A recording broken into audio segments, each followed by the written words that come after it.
The door clanged shut behind me with a metallic finality, and suddenly I felt as if I had stepped into an entirely different world. The first thing that hit me was the scent. A potent mix of rubber mats and metal machines, as though the very walls were steeped in the essence of effort and exertion.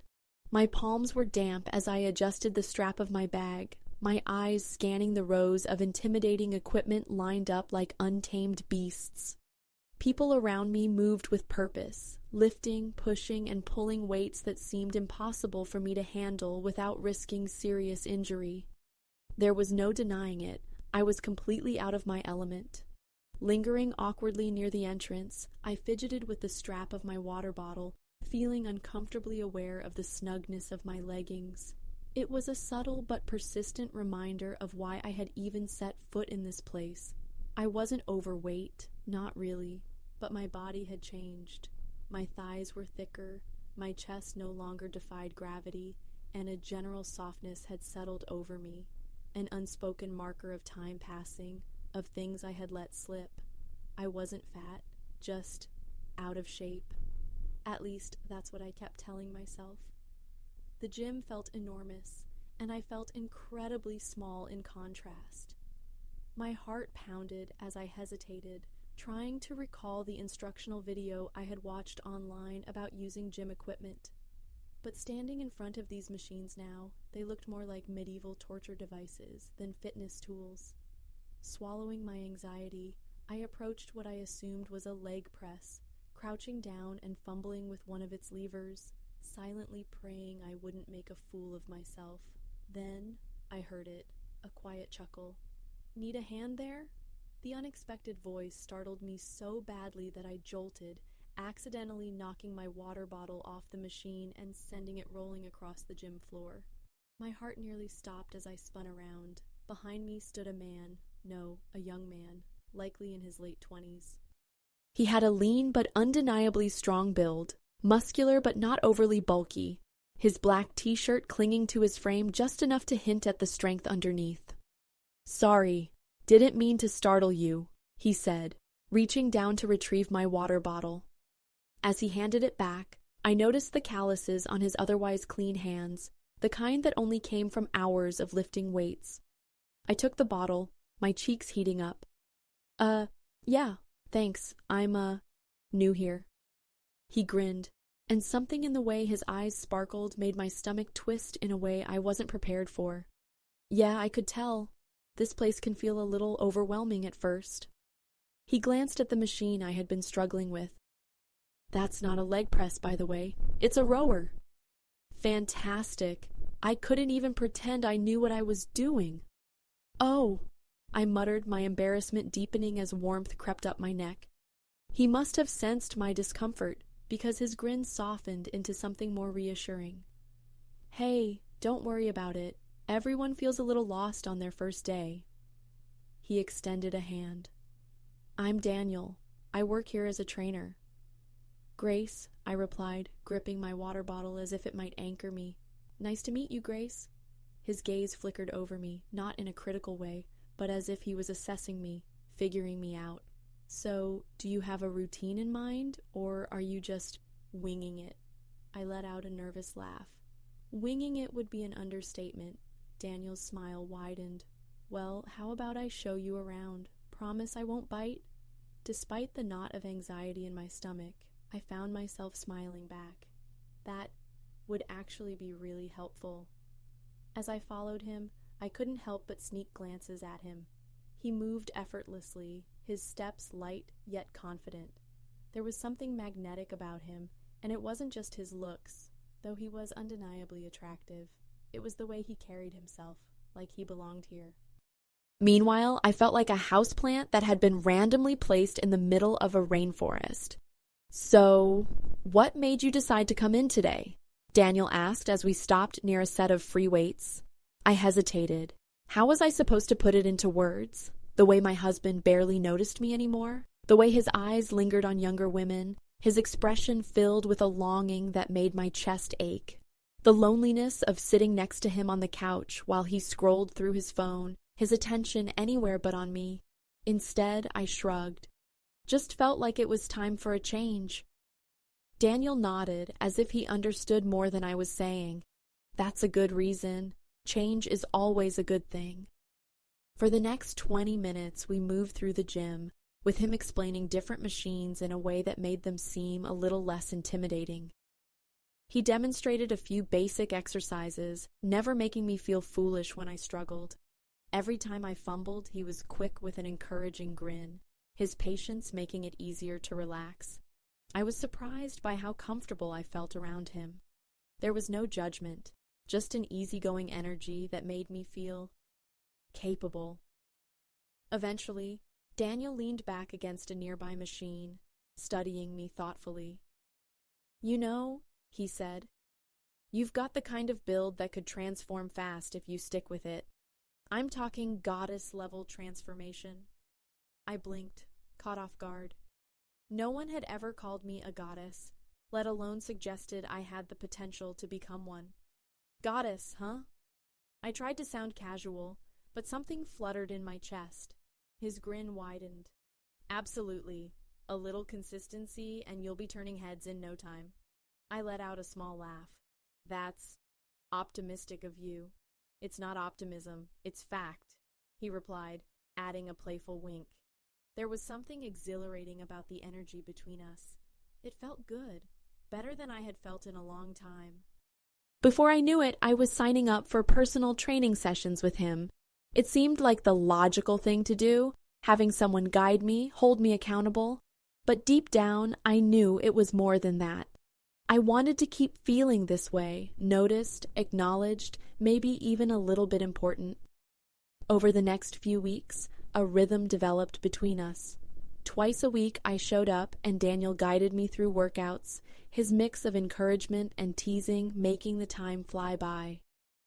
"You've got this, Grace. One more set," he would say, standing close enough that I could feel the warmth radiating from him.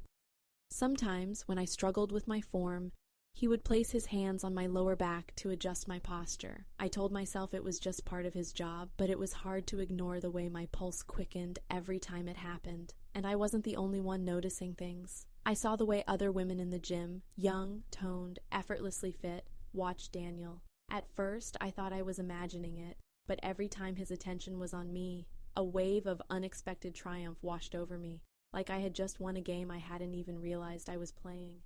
It was ridiculous, of course. I was twice Daniel's age, married, and hardly the type of woman who would catch his interest. And yet, there were moments, brief but unmistakable, when I caught him looking at me with an intensity that sent an unfamiliar flutter through my stomach. Moments that made me wonder if maybe, just maybe, he saw something in me that I no longer saw in myself. One afternoon, after an especially grueling workout, we sat side by side on the mat, catching our breath. My legs burned, and I knew I'd be sore the next day, but the ache felt satisfying, like proof that I was pushing myself. "You've been working hard," Daniel noted, his voice laced with approval. "Trying to keep up with you," I joked, though there was more truth in that than I cared to admit. He leaned back on his hands, his gaze settling on me with an unreadable expression. The way he looked at me sent an odd prickle down my spine, though not in an unpleasant way. "You know, I think you don't give yourself enough credit," he said, his tone measured, deliberate. I blinked at him, caught off guard. "What do you mean?" He shrugged. "I just think you're more than you think you are." For a moment, silence stretched between us, thick with something I couldn't name. Then, just as quickly, he grinned, shattering the tension. "Anyway, you survived leg day. That's an achievement in itself." I laughed, grateful for the lightness, but his words lingered long after I left the gym that day, echoing in the quiet spaces of my mind. At home, nothing had changed. My husband and I continued existing in separate spheres, only intersecting when necessary. He barely seemed to notice me, the weight I was losing, the strength I was gaining, the subtle shift in my confidence. But Daniel noticed. He noticed everything. He was no longer just my trainer. He had become my escape. My body was changing in ways I hadn't expected, my thighs firmer, my posture straighter, my arms toned. For the first time in years, I liked what I saw in the mirror, and every time I stepped into the gym, I felt Daniel's eyes on me before I even saw him. His attention was intoxicating. I told myself it was just part of his job. Trainers were supposed to motivate, right? But there was something different about the way he did it. "Hey, superstar," he greeted me one afternoon, flashing that same effortless grin. "Ready to crush it?" I rolled my eyes, but the corners of my mouth betrayed me with a smile. "You're lucky if I don't collapse halfway through." He chuckled, brushing my shoulder lightly as we walked toward the weights. It was subtle, fleeting, but deliberate, and I found myself thinking about those moments more than I should have. About the way he adjusted my form, his hands barely grazing me, the warmth of his touch lingering long after it was gone. It was innocent, justifiable, but it felt like something else entirely, and it wasn't just his hands.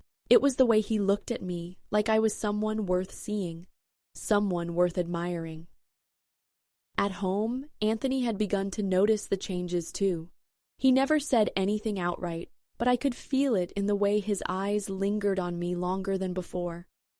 One evening, as I stood in front of the mirror, inspecting the way my clothes fit differently now, his reflection appeared behind me. "You've been spending a lot of time at that gym," he remarked, his tone casual, though there was a sharp edge underneath. I kept my voice light. "I like how it makes me feel." He nodded, his gaze holding mine in the glass for a moment longer than usual. I thought he might say something else, but instead, he just turned and walked away. The next day, after another brutal session, Daniel stretched his arms over his head and shot me a knowing smirk. "You're going to feel that tomorrow," he teased. "Want me to work some of that out now, just so you're not cursing my name later?" His offer was casual, his eyes were not. I hesitated, my heartbeat stuttering. "I don't want to be a bother." He tilted his head, his expression easy. "Trust me, Grace, it's part of the job."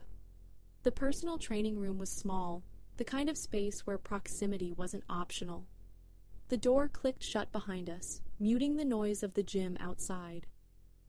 As I lay on the massage table, anticipation hummed under my skin, sharper than it should have been.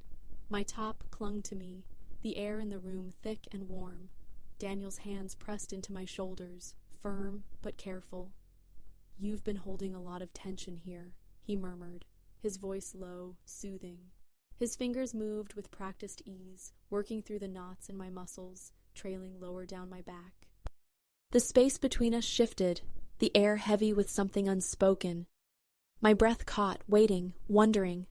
Just as I thought he might cross that invisible line, he pulled back. I opened my eyes, disoriented by the abrupt loss of contact. Daniel stood there, a grin tugging at his lips, like he knew a secret I didn't. "That's enough for today," he said, voice light. But his gaze held something darker. "Can't spoil you all at once?" The room suddenly felt too small, too charged, and I hated how much I wanted him to stay. When I got home, Anthony greeted me with a distracted nod, barely glancing up from his phone. But no matter how hard I tried, I couldn't unfeel what had happened earlier. I couldn't unsee the way Daniel had looked at me. That night, for the first time in months, Anthony reached for me. His touch was tentative, unfamiliar, as if he were trying to rediscover someone new. "Miss this," he whispered. But all I could think about was Daniel. And when being with Anthony didn't ignite the same spark I felt around Daniel, I knew something had shifted. A few days later, everything changed. Daniel was helping me stretch after another intense session. I sat on the mat, legs extended, as he leaned over me, hands pressing gently on my thighs to guide the movement. His voice dipped lower. "You got this," he murmured. That's when I saw him. Anthony. He stood just outside the gym, his face shadowed behind the glass, watching us. His expression was unreadable, but his clenched fist told me everything. Daniel didn't notice. His focus was on me, on the moment, and I didn't stop him. I let it happen. Let Anthony see. For a long time after he left, I remained frozen, staring at the door he had disappeared through. My pulse pounded, waiting for the guilt to crash over me. It didn't. Instead, something more twisted settled in, a spark of defiance, a question gnawing at me. What now? I half expected Anthony to storm back in, demand an explanation. But the hallway outside remained eerily silent, and I wasn't sure if his silence scared me or thrilled me. I took my time heading home, lost in thoughts I couldn't untangle. I kept replaying Anthony's face in my mind, trying to decipher what he had been feeling. Was it pain? Anger? Regret? Honestly, I wasn't even sure if I cared anymore. For the first time, the distance between us felt too vast to close. And for the first time, I wasn't in a hurry to try. As I stepped onto the front steps, a cold, clear realization settled over me. Something had shifted, something irreversible. And then, as if the idea had been waiting in the shadows, it struck me, sharp, sudden, and final. I pulled my phone from my purse and dialed Daniel. "Come over for dinner tonight," I said simply. After I hung up, I walked into the house, the weight of my decision settling into my bones like a quiet thrill. Anthony opened the door, and I made my way to the couch, engaging in idle chatter as if nothing had changed. The words left my lips with practiced ease, casual, nonchalant. "Oh, by the way," I said, feigning indifference, "I invited Daniel over for dinner tonight." Anthony's entire posture shifted. His eyes sharpened. "Why? What's the occasion?" I shrugged. "Just thought it'd be nice to catch up." The tension in his shoulders was impossible to miss. He didn't like this. Not one bit. And yet, he didn't argue. He didn't demand an explanation. He just nodded, short, clipped. But his lips pressed together, his jaw tightening in that way it always did when he was holding something back. There was no forced smile, no attempt at casual disinterest. Just a flicker of something behind his eyes, too brief to grasp but unmistakable. Maybe anger, maybe suspicion, or maybe it was something deeper, something more fragile, the sting of a man realizing too late that he was no longer the center of my world. He didn't fight me on it. Instead, he accepted it, as if daring me to follow through. Like we were locked in a game neither of us wanted to name, but both of us refused to lose. I hummed under my breath as I set the table, my hands steady as I placed the final touches on the roast chicken. My heart wasn't racing from nerves. No, this was something else entirely. Anticipation, power, a long-lost sense of control thrumming in my veins. When the doorbell rang, Anthony answered. I heard the first exchange from the other room. "Daniel," Anthony greeted, his voice cold. Too cold. "Good to meet you," Daniel replied, his tone easy, relaxed. But underneath it, I caught the slightest hint of amusement. He knew exactly what was happening here, exactly what game we were playing. I emerged from the kitchen, wiping my hands on a dish towel. "Glad you could make it," I said, offering Daniel a smile that lingered just a fraction too long. His dark eyes met mine with something unspoken, an understanding, an acknowledgement of the current running between us. At the dinner table, Anthony sat at one end. Daniel and I sat side by side. It was the most uncomfortable meal I'd ever had, but the tension made every bite taste richer, every sip of wine more deliberate. Anthony tried to steer the conversation, his voice edged with something he was trying too hard to mask. "So, Daniel, how'd you get into personal training?" Daniel leaned back, completely at ease. "I've always loved fitness, but it's not just about the body, you know? It's about transformation, inside and out." I felt Anthony's gaze slide toward me, heavy with unspoken thoughts. He was wondering just how deep that transformation had gone. I didn't meet his eyes. Instead, under the table, I let my foot brush against Daniel's, just enough for him to notice, just enough for Anthony to notice too. A flicker of something flashed in my husband's eyes, anger, confusion, maybe even fear. The rest of dinner passed in a blur of small talk and stolen glances. Anthony was trying to piece it all together, trying to decode the signals playing out in front of him, but I wasn't going to make it easy for him. After the plates were cleared, I followed Anthony into the kitchen. He leaned against the counter, arms crossed, Suspicion etched into every line of his face. "What's going on, Grace?" His voice was quiet but tight, controlled. I smiled. A slow, deliberate smile. "Nothing you need to worry about." His jaw clenched, but he didn't press further. He just stood there, watching me, waiting for something, but I had already given him all the answers he needed. I turned and walked back into the living room, where Daniel stood waiting. "Daniel," I said lightly, "why don't you help me upstairs? I want to show you something." Silence. Anthony's face paled. His mouth opened as if to say something, but no words came out. I reached for Daniel's hand, and without hesitation, he took it.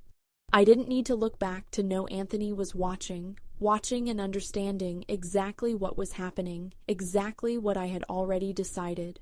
With measured steps, I led Daniel upstairs, leaving my husband standing frozen in the living room. Once inside the bedroom, I turned, closing the door behind us with a quiet, deliberate click. My heart thundered, not with guilt, but with exhilaration.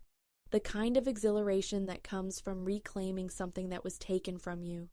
Daniel stood there, his usual cocky grin replaced with something softer, something more curious. "You sure about this?" he asked, though there was no hesitation in his voice. I didn't answer. Instead, I stepped closer, closing the space between us. My fingers trailed from his shoulder down his arm, slow, deliberate. His breath hitched slightly, and I knew he felt it too. The pull, the weight of the moment. I rested my forehead against his, the warmth between us thick and heavy, the silence more telling than any words could be. There was no rush, no urgency. Just the quiet pleasure of anticipation, of knowing. Outside this room, reality still existed. Anthony still existed. But in here, in this moment, it was just us. And when it finally unfolded, it did so with a certainty that left no room for doubt. Afterward, we lay there, wrapped in the silence. Then Daniel let out a low chuckle, a rich, amused sound that sent a shiver down my spine. "You're cruel," he murmured, though there was admiration in his voice. I smiled. "He deserves it." We stayed like that for what felt like hours, talking, laughing, lingering in each other's presence, neither of us in a hurry to leave. But eventually I stood, walking toward the door. "Come on," I said over my shoulder. "Let's go back downstairs." Daniel followed, his expression a mix of curiosity and amusement. As I opened the door, I heard it, the sudden halt of footsteps at the bottom of the stairs. Anthony.